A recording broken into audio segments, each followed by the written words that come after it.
possibilité pour une troisième guerre mondiale pour mois de mai pour arriver juin.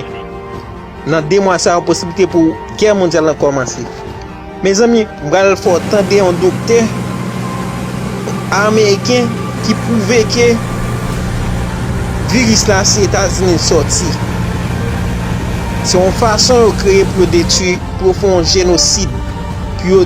Pour même trouver que le monde là peuplé trop, pas assez de ressources pour nous les monde ça qui fait inventer. Mais la Russie pas d'accord avec ça. Même il faut attendre des espèces qui devraient aller tout secret, qui bail 7 monde qui te organisé virus ça et même 130 groupe là commencé de 130 monde mais c'est 7 monde. Mes amis, vidéo ça s'il vous plaît partagez.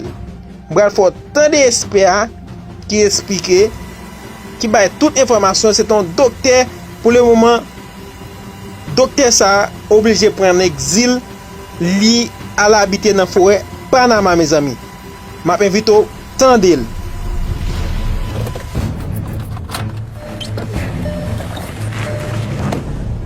Alex, vous m'aviez l'air bien pressé. On parle d'un programme qui contraindrait les gens à suivre un traitement médical, en particulier à se faire vacciner.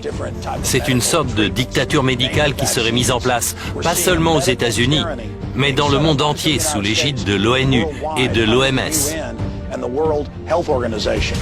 Qui est derrière tout ça? Le groupe Bilderberg. Ils veulent établir une dictature planétaire pour pouvoir mettre en place leur programme de dépopulation. Et ce, à travers le système de santé. Et c'est là qu'interviennent les vaccins, car beaucoup d'entre eux ont des effets secondaires graves. Et c'est fait à dessein. Ils tuent lentement et progressivement. On parle alors de mort douce. Je pense que vous devriez parler à une spécialiste, le docteur Rima Lebo.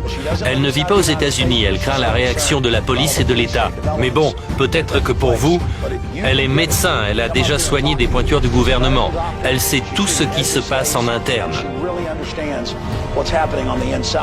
Et où se trouve ce fameux docteur? Au Panama. Au Panama? D'accord, je vais la retrouver. Oui, soit vous allez au Panama, soit vous la faites venir, mais elle ne sera pas très chaude pour venir ici. Voici ses coordonnées au Panama. D'accord, je vais voir, merci.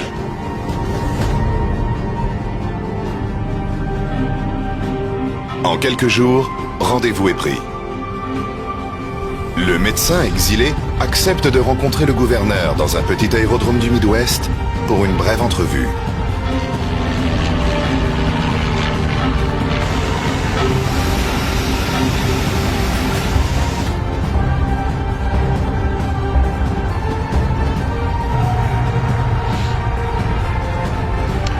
Docteur Lebo, comment allez-vous?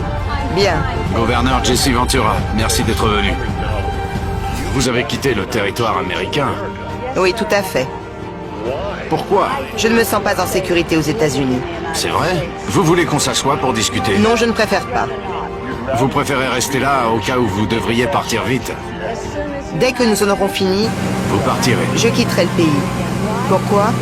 Parce que dans un avenir très proche, peut-être pas aujourd'hui ni demain, mais très bientôt, nous connaîtrons une vague de vaccination forcée, fallacieusement présentée comme une vaccination volontaire. Dans le cadre de la grippe porcine, c'est ça? C'est ça. C'est donc ça. Quel est le problème de ces vaccins? Ils sont mauvais? On peut par exemple parler du fait que l'OMS considère que la population mondiale est en excès de 90%. Et que l'organisation travaille depuis 1974 à l'élaboration de vaccins provoquant une stérilité définitive. Docteur, la seule réponse qui me vient quand j'entends ça, c'est « ça va pas, comment pouvez-vous dire de telles choses ?» Je peux fournir toute une documentation. C'est quand même effarant. Le processus est déjà enclenché. Pour ne rien arranger, nous savons que les vaccins illégalement approuvés par la FDA, l'autorité américaine du médicament, contiennent une substance appelée squalène. Le squalène est un composé organique utilisé dans les vaccins pour les rendre plus immunogènes et augmenter la réponse du système immunitaire. Si je vous injecte du squalène, votre système immunitaire s'y attaquera, mais également aux différentes parties de votre corps. Et les manifestations que l'on rencontre chez un patient dans ce cas font penser au syndrome de la guerre du Golfe. Les articulations gonflent et deviennent extrêmement douloureuses avant de se bloquer. Et on en trouve dans les vaccins qu'ils veulent nous administrer. Dans certains, oui, mais l'État américain a un autre tour dans son sac. C'est-à-dire?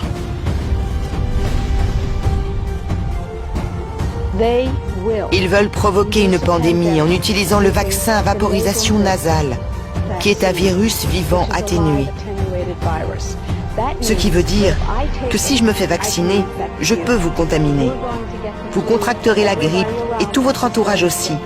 Ensuite, l'État américain, s'appuyant sur les déclarations qu'il a déjà faites, annoncera la pandémie. Ils diront « Oh, mais on n'a pas assez de doses. Il y a une pandémie. » Il faut ajouter du squalène, qu'on enverra aux 90 000 centres de vaccination que le ministère de la Santé compte pourvoir en vaccins. Les gens font la queue par centaines pour recevoir le vaccin contre la grippe H1N1. On parle d'un holocauste, un véritable génocide.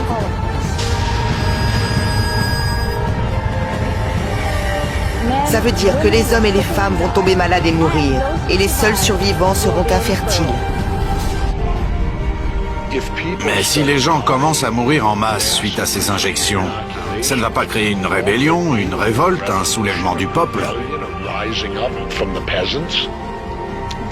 Oui, de courte durée.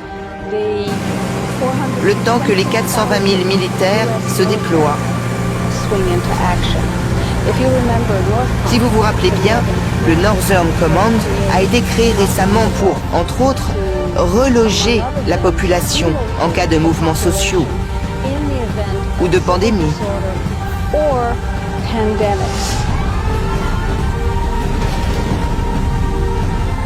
Donc, docteur, si je vous suis bien, si les gens refusent de se faire vacciner, l'Agence fédérale des situations d'urgence les placera dans des sortes de camps de concentration. Vous auriez tout intérêt à partir.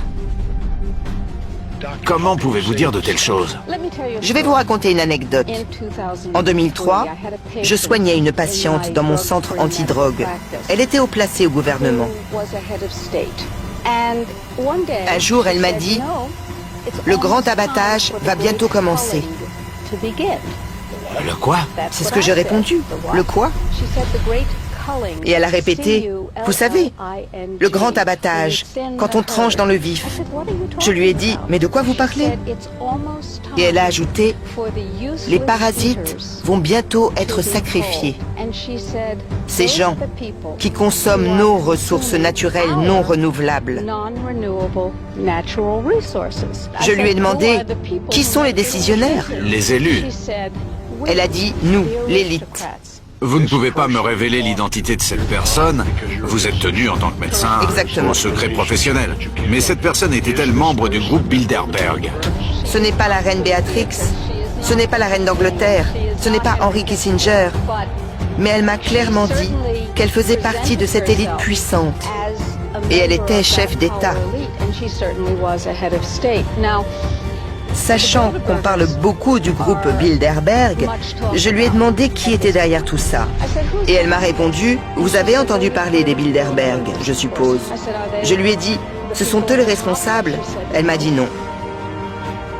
L'enquête s'apprête à faire une plongée dans l'inconnu. C'est de la dynamite ce que vous me dites là, madame. Éliminer 90% de la population mondiale. Vous me dites maintenant que ce ne seraient pas les Bilderbergers qui prennent la décision finale, mais qu'il y a encore quelqu'un au-dessus d'eux. D'après ce que m'a dit cette femme, il existe une sorte de conseil de 7 hommes qui prennent toutes les décisions importantes pour l'avenir. Du type, quel pays doit émerger, lequel doit plonger, quel système économique doit prospérer. Mais surtout, ce qu'il faut retenir, c'est que ces personnages ne sont affiliés à aucune religion, aucune nation, aucun parti politique. Ce sont des francs-tireurs. Ils agissent selon leurs propres lois, qui ne sont pas celles des institutions auxquelles on croit. Et pour vous, ces gens veulent un génocide. La grippe porcine est un des catalyseurs. Quand on envisage un génocide, il faut déployer de sacrées ressources pour éliminer 6 milliards de personnes. Et en tant qu'ancien commando, vous devez bien savoir que même si les militaires peuvent faire le boulot, il leur faut aussi des renforts et des soutiens collatéraux. Quel est le pouvoir du groupe Bilderberg et de ses chefs à l'échelle mondiale?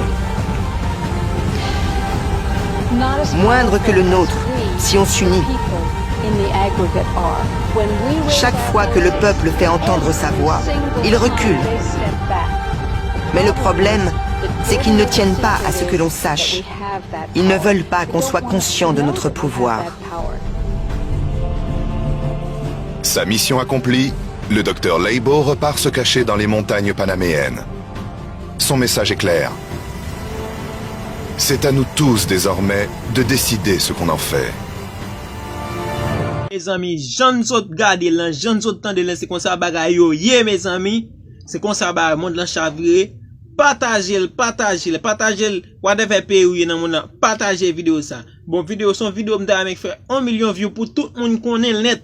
Pour une réalité qu'on a avec ça, à la base, mes amis. Partagez sur groupe WhatsApp, sur groupe Facebook. Partagez, faites tout ça moi regarder parce que des bails qui passent dans mon ou supposé connaître. Partagez.